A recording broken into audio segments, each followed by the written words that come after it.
अध्यात्म मार्गदर्शन द्वितीय खंड। जय श्री राम रघुवर। मेरा निवेदन। परम पूज्य गुरुदेव की दया कृपा से अध्यात्म मार्गदर्शन द्वितीय खंड का द्वितीय संस्करण प्रकाशित होने जा रहा है, जिसका प्रथम संस्करण आज से 22 वर्ष पूर्व 1987 में छपा था। इसमें भाई श्री वाचस्पति पाठक द्वारा स्वरचित भजन सामग्री अंत में दी गई है, जो कि भक्ति सागर में गोते लगाने के लिए काफ़ी है। वैसे अध्यात्म जगत में पुस्तकों को पढ़ने से ज़्यादा फायदा होने वाला नहीं है, लेकिन अपने सिलसिले के बुजुर्गान की वाणी एवं जीवन चरित्र पढ़ने से साधक उन बुजुर्गान के फैज़ से फैज़याब होने लगता है और उन बुजुर्गान से निस्बत जुड़ने लगती है। अंततोगत्वा हमारा लिंक परमपिता परमेश्वर से हो जाता है और हमारा जीवन धन्य हो जाता है। इसलिए समय रहते ही वक्त के सद्गुरु से संबंध अपना मजबूती से जोड़ लें और सेवा भाव एवं कर्मों से उन्हें प्रसन्न कर लें, जिससे वे कबूल कर लें। सद्गुरु के कबूल करने से शिष्य 3 लोकों से मुक्त हो जाता है। जब ज्ञान हो तभी से उनके बतलाए हुए अध्यात्म अभ्यास को निरंतर करता रहे, क्योंकि जीवन का भरोसा नहीं कब मौत आ जाएगी। काया और माया तेरे साथ न जाएगी। काया पे तू गुमान न कर, ये तू माटी का खिलौना है। कहा तेरा होना नहीं, लिखा भाग्य का होना है। तेरा और मेरा छोड़ जीवन ज्योति बुझ जाएगी। दौलत का तू गुमान न कर, ये हाथों का मैला है। राजा है तो रंग कोई, सब किस्मत का खेला है। झूठी है ये माया नगरी, सब पल में पलट जाएगी। 2 दिन का मेला है, सब माया का खेला है। जाए नहीं साथ कोई, तुझे जाना अकेला है। पलक झपकते ही दुनिया तुझे ठुकराएगी। रिश्तों पर भरोसा न कर, दुनिया से तू आशा न कर। तरना है तो जो भव सागर, गुरु जी का तू सुमिरन कर। भक्ति की शक्ति से जीवन नया तेरे लग जाएगी। अंत में पूज्य गुरुदेव से यही प्रार्थना है कि हम सब सत्संगी भाइयों को सत्य के राह पर चलने की शक्ति दें, जिससे आपके बतलाए हुए मार्ग पर चलकर अपने जीवन ध्येय को प्राप्त करते हुए अंत में आपके चरण कमलों में परम विश्राम को प्राप्त करें। बोलो गुरुदेव भगवान की जय। 8/12/2009। जय श्री राम रघुवर। 2 शब्द। श्री भगवान जी की असीम कृपा से अध्यात्म मार्गदर्शन का द्वितीय खंड प्रकाशित हो रहा है। इसका प्रथम खंड पिछले वर्ष मिर्जापुर भंडारे के शुभ अवसर पर प्रकाशित हुआ था। इस खंड में परम पूज्य संत समर्थ सद्गुरु श्री श्याम बिहारी लाल जी महाराज मिर्जा साहब और पूज्य बाबूजी साहब के उपदेशों के संग्रह के साथ साथ परम संत समर्थ सद्गुरु श्री रामचंद्र जी साहब उर्फ श्री लाला जी साहब द्वारा निर्देशित किया हुआ सत्संगियों के कुछ मुख्य नियम दिए हुए हैं, जिसका पालन करना प्रत्येक सत्संगी भाइयों के लिए बहुत जरूरी है। पूज्य श्री बाबूजी साहब का कहना है कि सत्संगी वही है जो सत्संग के वसूलों का पालन करता है। पूज्य बाबूजी साहब का कहना है, सत्संगी वही है जो सत्संग के वसूलों का पालन करता है। सिर्फ ध्यान करने से या सत्संग में शामिल होने से कोई सत्संगी नहीं हो सकता। अंत में दादा गुरु परम संत समर्थ सद्गुरु देव श्री प्रभु दयाल जी साहब और पूज्य प्रकाश साहब के कुछ विचार प्रसाद स्वरूप प्रभु वचनामृत के नाम से संकलित है। इसको भाई मणिन्द्र नारायण शर्मा रामनगर इलाहाबाद ने पूज्य श्री बाबूजी साहब के रजिस्टर से एक रजिस्टर में नोट किया था, क्योंकि पूज्य बाबूजी साहब का रजिस्टर बहुत जीर्ण हालत में था और जगह जगह से फटा हुआ था इसलिए वे पूर्ण रूप से नोट नहीं कर पाए। फिर भी मैंने उसको कोशिश करके एक जगह पुनः संकलित करके छपवाने का प्रयास किया है। बड़े सौभाग्य की बात है कि हमारे पूज्य भाई श्री राम गोविंद मिश्रा जी इसी बीच हमारे निवास स्थान वाराणसी में पधारे और उन्होंने बड़े प्रेम पूर्वक पूरा प्रभु वचनामृत पढ़ा और जगह जगह कुछ सुधार भी किया। आशा है हमारे सब सत्संगी भाई दादा गुरु के विचारों से फैज़याब होंगे। हरि अनंत हरि कथा अनंता गावन सुनहि बहुविधि बहु समता।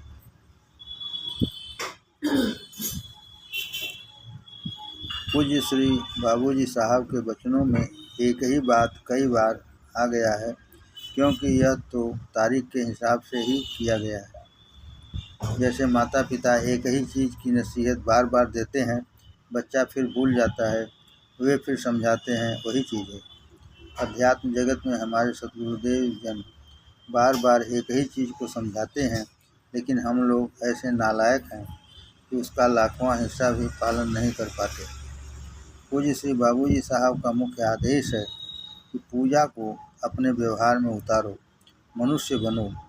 मनुष्य बनने में ही समय लगता है। आत्म साक्षात्कार सेल्फ रियलाइजेशन तो क्षण भर का काम है। परम पूज्य सद्गुरुदेव से यही हमेशा प्रार्थना है कि हम सब भाइयों को शक्ति प्रदान करें, जिससे उनके बताए हुए मार्ग पर चलकर उनकी इच्छा को पूर्ण करें और अपने मानव जीवन को सफल बनाएं। अंत में परम पूज्य बाबूजी साहब एवं परम पूजनीय माता जी के अच्छे स्वास्थ्य एवं दीर्घायु होने के लिए परमपिता परमेश्वर से प्रार्थना करते हैं। 26/2/1987। प्रार्थना कर जोड़ के हम सभी को छोड़ के जाओ न गुरुदेव। हमको तुम भा गए, तुम हृदय में छा गए, जाओ ना गुरुदेव। संत जन का साथ पाके शांति मन में छा गई, सहज सुंदर सौम्य दर्शन छवि हृदय में समा गई। मन अधीर हो जाएगा जब तुम्हें ना पाएगा, ओ मेरे गुरुदेव। बिछुड़ने की कल्पना से बड़ी पीड़ा हो रही, आंसुओं की धार ही तव चरण को धो रही। मन तुझे है बुला रहा, हृदय मंदिर है खुला, आओ ना गुरुदेव। पूज्य सतगुरु से होगे बिछुड़ के आप भी, कल्पना उसकी करो फिर मेरे जीव संताप की। हृदय मेरा जल रहा, मोह मन को छल रहा, जाओ ना गुरुदेव। जगत की सेवा में रहकर वक्त आप बिछुड़ रहे, आत्मदर्शन पाके अब कल्याण जग का कर रहे। कृपा की कर मृदु नजर, वक्त की फिर हाथ धर, जाओ ना गुरुदेव। समर्पण।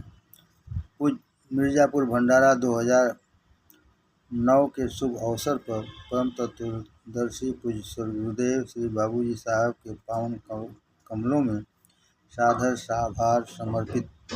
8/12/2009। अध्यात्म मार्गदर्शन द्वितीय खंड। परम पूज्य बाबूजी साहब मिर्जा साहब के उपदेशों का संकलन। कानपुर भंडारा 7, 8 एवं 9 जनवरी 1979। आपने फरमाया, परम पूज्य लाला जी महाराज ज्ञान के, परम पूज्य चच्चा जी महाराज भक्ति के, परम पूज्य पुरस्कार साहब प्रेम के तथा परम पूज्य पोस्टमास्टर साहब सादगी के अवतार थे। पूज्य बाबूजी का वाराणसी आगमन 17-18 फरवरी 1979। आज ईश्वर की दया कृपा से पूज्य बाबूजी का दर्शन पाया।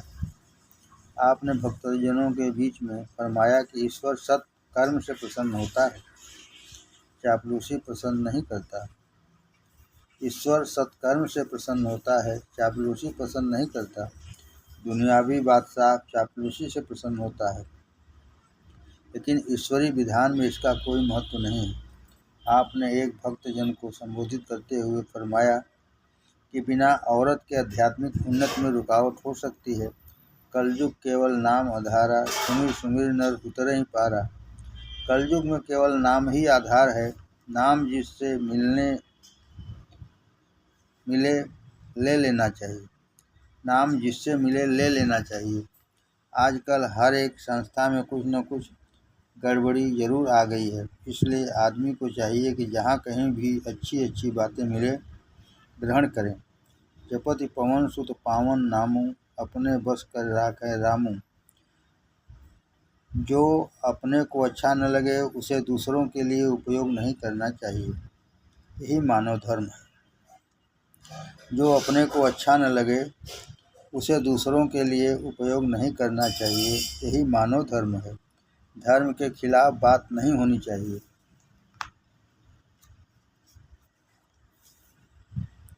आजकल आदमी के ईमान, धर्म एवं विचार का कोई भरोसा नहीं है। आज कुछ है तो कल कुछ है, इसलिए कहा गया है, सोना परखे एक घड़ी, आदमी परखे घड़ी घड़ी। कोई भी काम बिना पूछे नहीं करना चाहिए कि फला आदमी धनी है इसलिए उसकी बात सुनकर सब लोग करने लगें। आध्यात्मिक क्षेत्र की बात आत्मविद्या जानने वाला ही बतला सकता है। जो बात समझ में न आवे उसको खूब समझ लेना चाहिए। साल में 3 बार मुलाकात हो जाती है, काफ़ी है। अपने काम में कोताही नहीं करना चाहिए, खूब परिश्रम से काम करना चाहिए। मिर्ज़ापुर भंडारा 24, 25, 26 फरवरी 1979। आपने फरमाया कि पूजा के बाद थोड़ी देर तक उसी स्थिति में बैठे रहना चाहिए और अपने हालत का निरीक्षण करना चाहिए। जब कहा जाता है कुछ कहिए तो उसका कुछ मतलब होता है, कहने पर ही कुछ काम हो सकता है। जब कहा जाता है कि कुछ कहिए तो उसका कुछ मतलब होता है, कहने पर ही कुछ काम हो सकता है। मिर्ज़ापुर 22 एवं 23 अप्रैल 1979। आज सुबह मिर्ज़ापुर जाकर आपका दर्शन पाया। मैं जब पहुंचा सब भक्तजन विराजमान थे।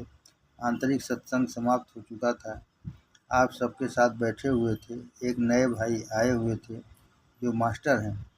आपने फरमाया कि अपने इष्ट को सामने बैठाकर खूब शक्ति ग्रहण कीजिए, फिर ध्यान हृदय पर लगाइए। अगर कोई आदमी कमरे में रहता है तो वह सांस भी लेता है, बोलता भी है। इस तरीके से उसका आभास बाहर वाले व्यक्ति को भी हो जाता है। अगर भगवान का आगमन आपके हृदय में हो जाएगा तो उसकी अनुभूति भी आपको होने लगेगी, यानी हृदय में शब्द सुनाई पड़ने लगेगा। आपने मास्टर साहब से फरमाया कि देखिए, आप 8 घंटे बच्चों यानी भगवान के साथ रहते हैं। आपके लिए यही संन्यास है। खूब मेहनत के साथ बच्चों को पढ़ाना चाहिए। समय के अनुसार पूजा पाठ का तरीका भी बदलता रहता है। इसमें भी संत महात्मा समय समय पर परिवर्तन करते रहते हैं। अगर हम किसी आदमी का बार बार नाम लें तो क्या वह खुश होगा? अगर हम किसी आदमी का बार बार नाम लें तो क्या वह खुश होगा? नहीं, वह खुश नहीं होगा। दिन रात मुख से राम राम करने से या जाप करने से मन चिड़चिड़ा हो जाता है, इसलिए राम नाम दिल से लेना चाहिए। दिन रात मुख से राम राम करने से या जाप करने से मन चिड़चिड़ा हो जाता है, इसलिए राम नाम दिल से लेना चाहिए। पूज्य बाबू जी के सानिध्य में 11 से 26 मई 1979। पूज्य बाबू जी का 19 मई को वाराणसी आगमन हुआ। 21 तारीख की सुबह श्री रामजस उपाध्याय जी के गांव गंज ख्वाजा के लिए रवानगी हुई। साथ में मैं, भाई सूरज एवं भाई सत्यनारायण थे। रात इनके गांव पर रुके। 22 तारीख की सुबह मास्टर बच्चन लाल जी के गांव के लिए प्रोग्राम बना। 23 एवं 24 तारीख को वहीं पर रहा गया। 25 तारीख की सुबह भाई सूरज के गांव असवारी के लिए प्रस्थान हुआ। 25 की रात वहीं रुका गया। सूरज के गांव पर हम लोगों के साथ भाई जगदीश प्रसाद भी थे। 26 की सुबह आप अकेले मिर्ज़ापुर के लिए रवाना हुए। मैं भाई जगदीश के साथ BHU हॉस्टल वापस आ गया। क्योंकि 29 मई को हमारा PhD का वाइवा था। इन दिनों जो अमृत वाणी सुनी एवं जो मुझको याद है वह इस प्रकार है। आपने फरमाया स्वर्ग नरक कहीं दूर नहीं है, सब इसी जगह है। आपने फरमाया कि स्वर्ग नरक कहीं दूर नहीं है, सब इसी जगह है। जहाँ पर जिस परिवार में ईश्वर के भक्त हैं वहीं पर स्वर्ग है, अन्यथा नरक। जहाँ पर जिस परिवार में जहाँ पर ईश्वर के भक्त हैं वहीं पर स्वर्ग है, अन्यथा नरक। शाम को पूजा के बाद उपाध्याय जी के घर पर आपने फरमाया कि यह स्थान बहुत ही सुंदर है। यहाँ पर पहले कोई महात्मा रहते थे जो छोटे मोटे एवं सांवले रंग के थे। मैंने आपसे निवेदन किया, कभी कभी दिन में मेरी किसी से कुछ बात करने की इच्छा नहीं करती है। तो आपने फरमाया यह स्थिति हमेशा बनी नहीं रहती है, कुछ न कुछ परिवर्तन भी होता रहता है। देखिए, जब गाड़ी पर आदमी बैठ गया है तो बस एक न एक दिन निर्दिष्ट स्थान पर पहुँचेगा ही, चाहे वह सोता हुआ चले या जागता हुआ। अगर जागता हुआ चलेगा तो वह रास्ते की और भी चीज़ें दिखलाई पड़ेंगी, वैसे दिखलाई नहीं पड़ेंगी। अंतर सिर्फ इतना ही है। आपने मास्टर साहब के गांव मोहम्मदपुर में फरमाया कि यहाँ पर लोग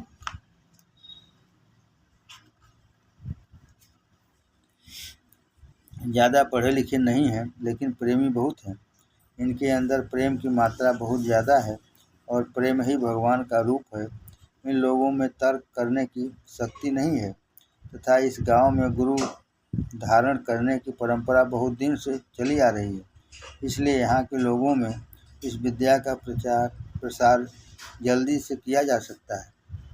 आपने फरमाया प्राचीन काल में भी जो ऋषि मुनि गृहस्थ आश्रम में नहीं थे उनमें क्रोध की मात्रा बहुत अधिक थी, जैसे विश्वामित्र, दुर्वासा आदि आदि। इसीलिए बिना गृहस्थी में आए सब तरीके से पूर्णता नहीं आती है। मौलाना रूम कहते थे कि तुम किसकी तलाश कर रहे हो? तलाश तो उस वस्तु की जाती है जो खो गई हो।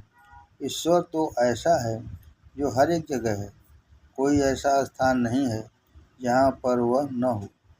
इसलिए उसको पाने के लिए कहीं भी भटकने की ज़रूरत नहीं है, सिर्फ साधन करने की ज़रूरत है। अगर कोई अच्छी चीज़ है तो लोग उसको अपने प्रेमियों को भी बांटना चाहते हैं। दुनिया में सबसे कीमती वस्तु राम नाम है, जिसका कोई मोल ही नहीं है। इसलिए संत महात्मा चाहते हैं कि अधिक से अधिक भाई इसको अनुभव करें एवं जानें, जिससे उनका कल्याण हो। लेकिन समाज में लोग सोचते हैं कि अगर हमारा लड़का राम नाम लेगा तो साधु बन जाएगा और घर छोड़कर चला जाएगा। यह उनका भ्रम मात्र है। उनको यह नहीं मालूम कि राम नाम लेने से दीन और दुनिया दोनों के में साथ साथ लोग आगे बढ़ते हैं। जो पक्का दुनियादार है वही सच्चा भक्त हो सकता है। देखिए, कलयुग में ईश्वर प्राप्ति बहुत ही आसानी से हो जाती है। बड़े बड़े संत महात्मा इसी कलयुग में हुए हैं। आपने फरमाया राम नाम लेने में आदमी को लज्जा महसूस नहीं करना चाहिए। कुछ भाई श्री राम जय राम जय जय राम बच्चों के साथ करने में लज्जा महसूस करते हैं। कलयुग के लिए ऐसा कहा गया है, नहीं कलि करम न भगत विवेको, राम नाम अवलंबन एक। कलयुग केवल नाम आधारा, सुमिर सुमिर नर उतर ही पारा। देखिए, वेद में भगवान का कोई नाम नहीं दिया गया है। उसमें तो कहीं सूर्य, कहीं चंद्रमा, कहीं अग्नि, कहीं वायु आदि आदि देवताओं की स्तुति की गई है। पुराण एवं उपनिषदों में रामकृष्ण आदि नामों से भगवान को पुकारा गया है तथा उनके अनेक रूपों का वर्णन किया गया है। एक भाई ने आपसे पूछा कि गुरु को अपने हृदय में बसा लीजिए या खुद उनके हृदय में बस जाइए, इसका क्या मतलब है? इस पर आपने फरमाया कि अगर गुरु से प्रेम बढ़ जाता है तो शिष्य में गुरु के सब गुण आप ही आप उतर जाता है। बातचीत एवं समझाने के ढंग भी सब उन्हीं के समान हो जाता है। प्रेम का मतलब गुरु के याददाश्त कायम रखने से।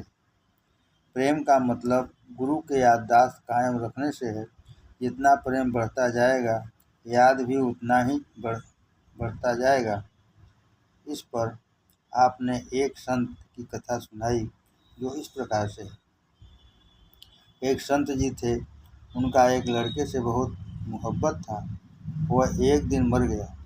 जब उनको पता चला तो वह भी देखने आए। संत जी को देखकर लड़के के घर के सब लोग रोने लगे। संत जी को दया आ गई। वह 3 बार कहे, उठ खुदा के हुक्म से, लेकिन वह नहीं उठा। बाद में कहे, उठ हमारे हुक्म से। इतना कहने से उठ बैठा। ऐसा इसलिए हुआ कि दूई बिल्कुल मिट गई थी। जपत अपत अजामिल गज घर काऊ, भय मुक्त हरि नाम प्रभाव। सुख सनकादि सिद्ध मुनि योगी, नाम प्रसाद ब्रह्म सुख भोगी। नाम की महिमा कोई नहीं बतला सकता। इस पर आपने एक कहानी सुनाई जो निम्नलिखित है। एक गांव में 2 भाई रहते थे। उनमें से एक ईश्वर का भक्त था और दूसरा नास्तिक था। जो भक्त था वह हमेशा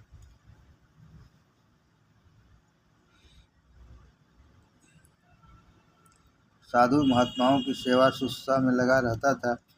जो भी इनके घर आते थे उनको बड़े प्रेम से खिलाते पिलाते थे। दूसरे भाई को यह सब बिल्कुल नहीं भाता, इसलिए वह इनसे अलग हो गया। इसके बाद एक दिन साधु महात्मा लोग भक्त के घर गाते बजाते आने लगे। तब उसका भाई घर में जाकर अंदर से दरवाज़ा बंद कर लिया। जब यह समाचार संत महात्माओं को मालूम हुआ, तब वहीं से एक संत ने जाकर उसका दरवाज़ा बाहर से बंद कर दिया।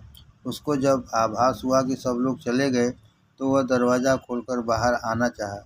दरवाज़ा तो बाहर से बंद था। तब वह चिल्लाने लगा। तब वही संत गए और कहे, हमारी एक बात मान लीजिए तो दरवाज़ा खुल जाएगा। वह कहा कि कहिए। तो महात्मा जी ने कहा कि एक बार राम नाम लीजिए और इसको कभी मत बेचिएगा। वैसा ही वह किया। इसके बाद जब उसकी मृत्यु हुई तो साक्षात यमराज लेने आए। उनसे वह पूछा, राम नाम की कीमत क्या है? वह परेशान हो गए।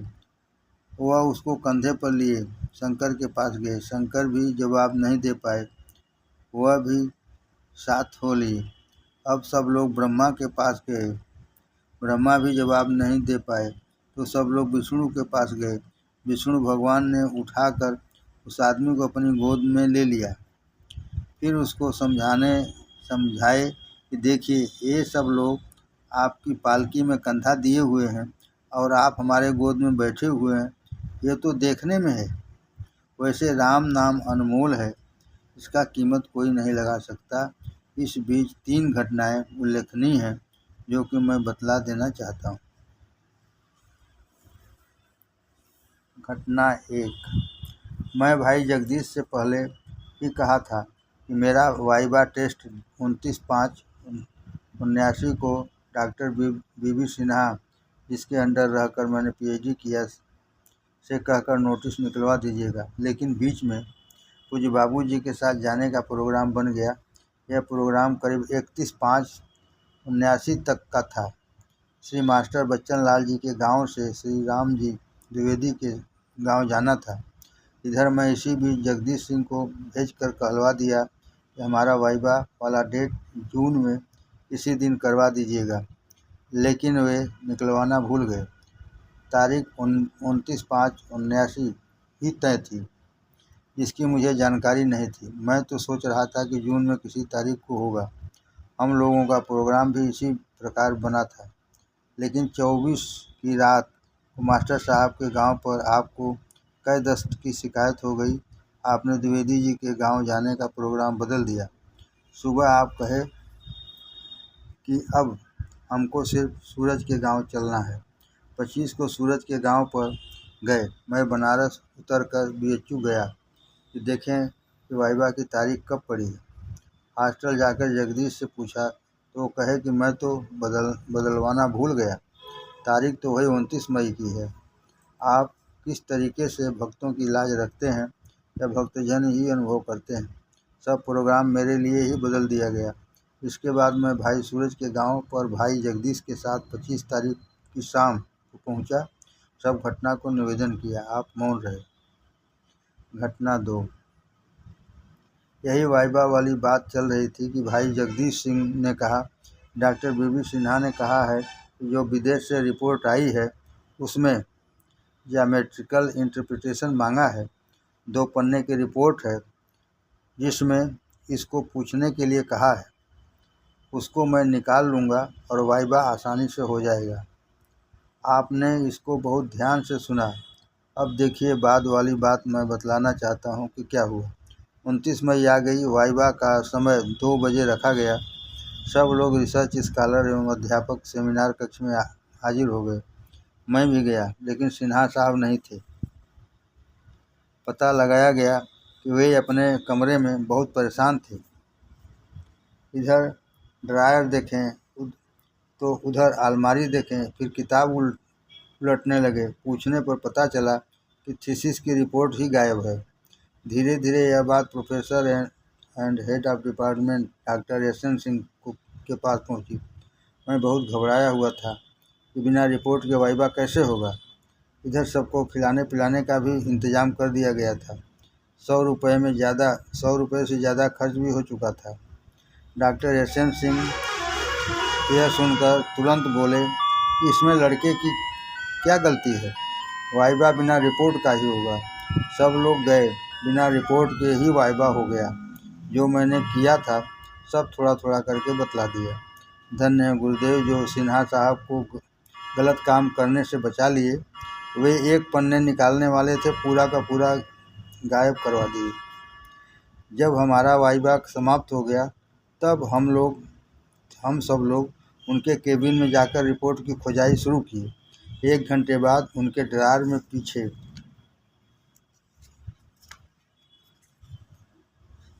पीछे थोड़ा सा सुराग था, उसमें से होकर रिपोर्ट नीचे चला गया था। निकाला गया गुरु की महिमा का वर्णन कौन कर सकता है।